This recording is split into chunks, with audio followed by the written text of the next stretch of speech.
I will destroy this method that people use to filter down candidates when it comes to hiring overseas, if it's the last thing I ever do.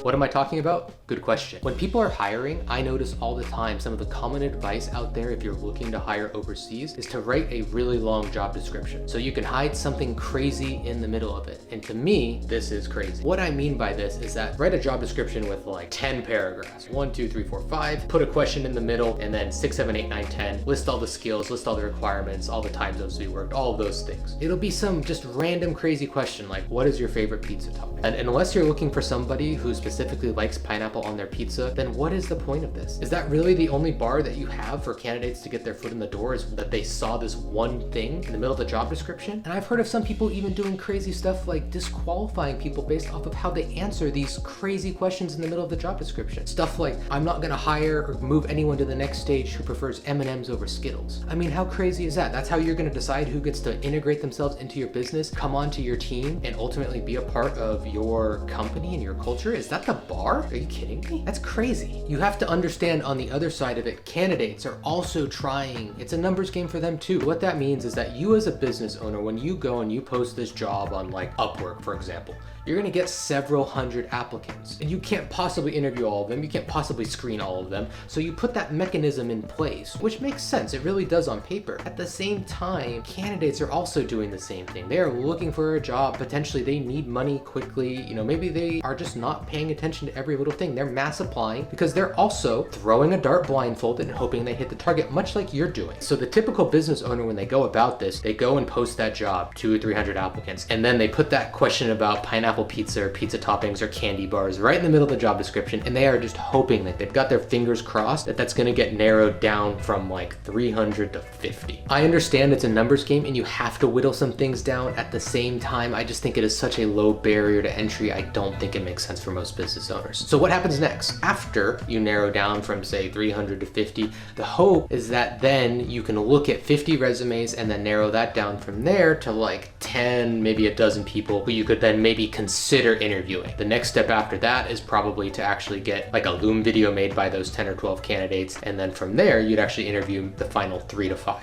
And think about how much time all of that takes as a business owner. Like, have you run the numbers on your time? Go watch the video about auditing your time if you haven't already. It's right there. And what you have to do is ultimately determine what your hourly rate is. So obviously I'm biased, right? I run a hiring agency, but a lot of people say, oh, you know, the fees, but if you start running the numbers by the hour, how does it not make sense? How long did it take you to write the job description? If it's not something you do on a daily basis like we do, probably it's gonna take you a little while, probably a couple hours. After that, you've got 50 resumes, if you're lucky, to sort through. How long is it gonna take you to go through 50 resumes, look at their individual qualifications, their past job experience, and see if they're potentially a good fit? You have to remember that as a business owner, I'd like to pose you this question. Whatever piece of paper is hanging behind you on the wall, do you actually use what you studied there? I would wager the vast majority of you went to college for something that has nothing to do with your current business. And I'd also wager that most of your entrepreneurship professors in college probably never actually ran a business. So while a resume is certainly different than a college degree, it also doesn't tell the whole picture of who a person is. It is just a piece of paper. In this case, it's not even a piece of paper, it's a PDF file. Now,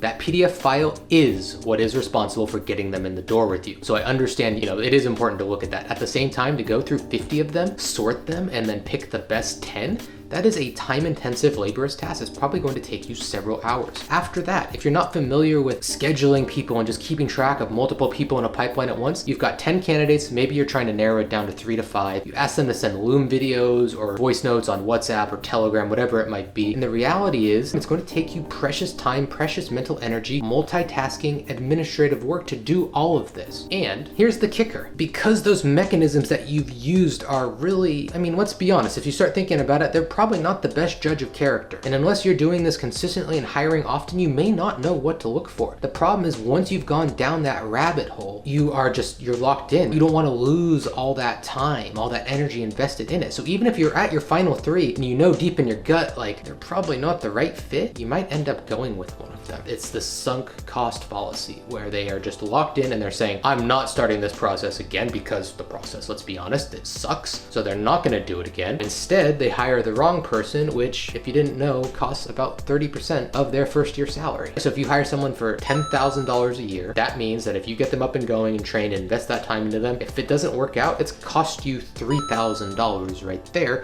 plus the opportunity cost of having someone who actually knew what they were doing in the business and doing a good job. And like I said, I hear like, oh, I don't want to pay the fee, but it's like, oh, but you want to do all that yourself? Like, is that really a good use of your time? Is it a high leverage activity? That's the question you really got to ask yourself, is what is going to be the best use of my time? And is a fee potentially worth it? Let me go back to the very beginning when I said, I want to crush this way of doing things. I just believe that as a business owner, your only barrier to entry to your attention, your time, is putting some random sentence, asking a random question right smack in the middle of huge blocks of paragraphs. I won't go as far as to say that you're tricking somebody, but I just think there's better ways to do it. I think you should have higher standards than that. It is a numbers game. It always will be. That said, there are ways to tweak the odds and the numbers in your favor, and there are better ways than just hoping the right people read whatever you sandwich in between these giant walls of text. If you're interested in pursuing one of those better mechanisms, then go to HireUA.com, book a call with my sales team and figure out if we are potentially a fit. We have a huge database of talented people from Ukraine who we have screened, curated, and kept in touch with, and are waiting to find the right fit for them, not only find the right fit for you. Like I said, go to hire-ua.com, book a call, and we're looking forward to speaking with you in the near future.